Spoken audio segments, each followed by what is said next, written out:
Ako tumulong sa akin dahil akong panunungkulan bilang granay sa konseho ng iyan.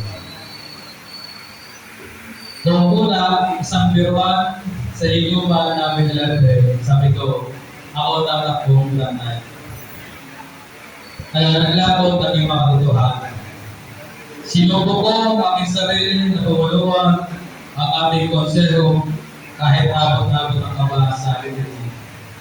Mukhang ako naman ay nagtagumpay.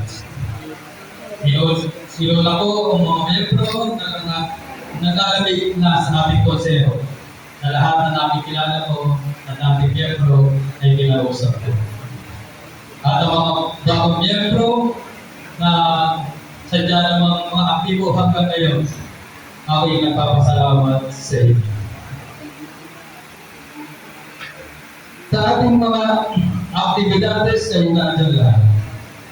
Ang lubos mong pinasasalamatan ay isang tao na lubos na nagtiwala sa akin para makapasok dito sa Naisip Columbus. Si PJ Modest Bilumi. Noong may sakristan, siya nag-recruit sa amin bilang Columbian Square. At pagdating ko lang na introduce ko, siya rin nag-umpisa sa akin na pumasok sa Naisip Columbus. Kaya hanggang ngayon, ang pinapasalamatan ko sa PJ Modest na lubos-lubos. Kung hindi dahil sa kanya, wala ako sa inyo at hindi rin ako nag-granay ng konseho.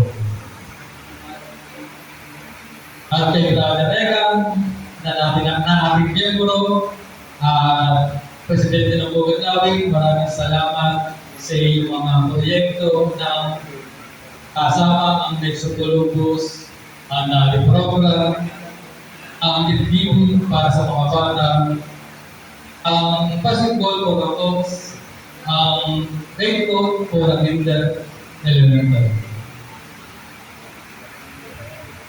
Maraming salamat sa aming masipag na treasurer na si Brother June na sadya namang nagka-insobya na yata sa kahapon pagdating ng mga project at mga kasusin sa aking konseho.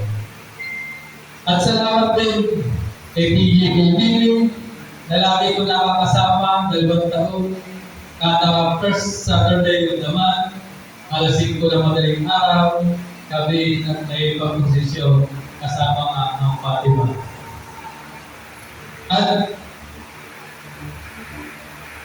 At sa aming deputy, Deputy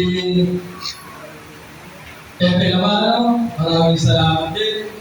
Hindi nakakasama ko sa lahat ng mga lubena sa ating simbahan. At sa lahat sa ating sa konseho, umiyahabing ko.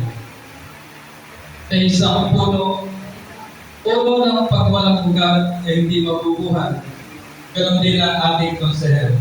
Kung walang miyembro, patay din ang ating konseho.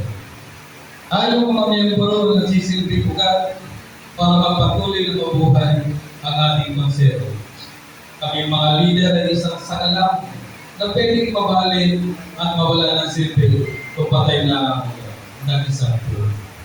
Kaya sana pagpatuloy tayo sa pagsuporta sa ating konseho at sa bagong granay natin na si Brother Bert Jesus.